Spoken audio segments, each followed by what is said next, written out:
non?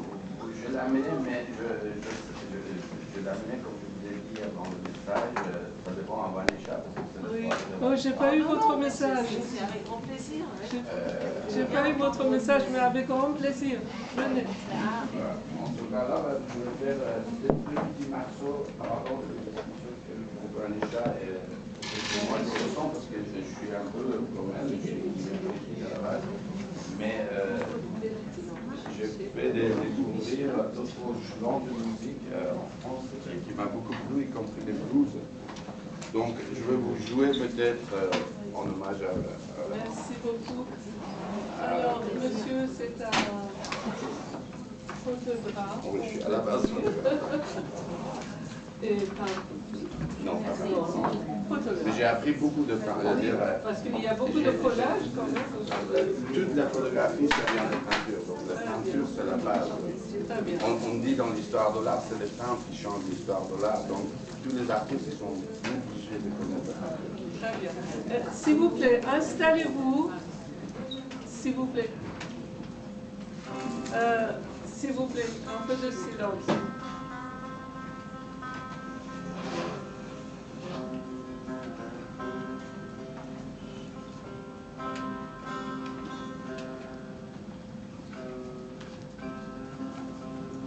Vous entendez?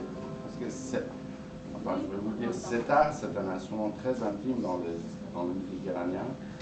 C'est pour les petites soirées entre amis qu'on le joue. C'est pas un instrument de concert à la base, sinon il faut avoir un microphone pour les concerts.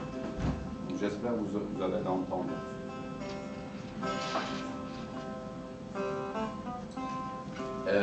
Je vais vous jouer par rapport de discussions qu'on a eues, même monsieur qui a parlé de l'histoire du rapport entre la musique et la peinture, ce qui est totalement vrai.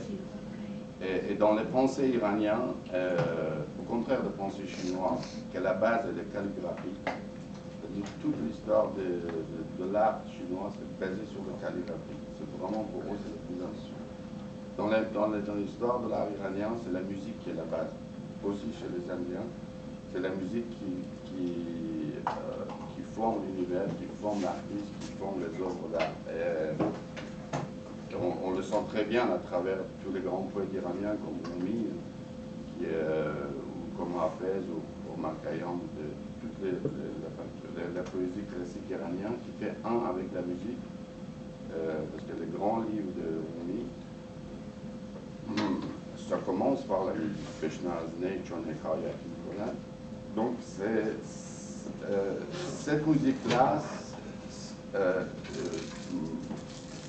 il a une histoire vraiment ancienne, c'est-à-dire les racines de cette musique, ça va avant même les Horaces, ça va au mitraïsme iranien, qui est très très ancien comme philosophie du monde, comme vision du monde. Et les 7 ragas, on dit en musique indienne, on dit daskan en musique iranienne, il est basé sur les 7 étapes d'évolution de l'ombre, de ténèbres vers la lumière. Donc, moi, je vais, comme Vanessa, moi j'ai grandi en France un peu, à partir de l'âge de 21 ans, j'étais en France. Donc, j'ai double influence. C'est pour vous montrer cette double influence, je vais vous jouer d'abord mes racines, donc la musique savant iranienne, ce qu'on dit ici.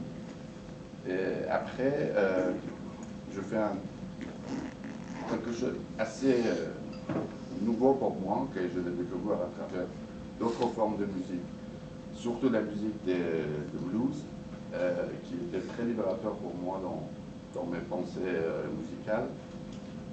J'espère que ça va vous plaire. Donc la première, c'est les Daskar Mahour. Ça veut dire non, parce que la musique iranienne, il est basé, il a une structure, il faut comprendre ça. Et chaque raga, chaque daskar, ce pilier de cette musique, il a une signification à la fois avec le temps, c'est un cercle, comme il disait, le cercle, c'est les formes les plus complètes. Et chaque daskar, il a une signification spirituelle. Ce que je joue, le marou, ça veut dire liberté. Ce qui ça me convient. Et c'est une musique joyeuse, c'est une musique du matin ça s'adapte avec le temps aussi. Ça veut dire, c'est la musique du matin. Et comme disait Vanessa dans son discours, c'est pour ça que je lui dis que son discours, il a inconsciemment, consciemment, il a un rapport avec ses racines iraniennes.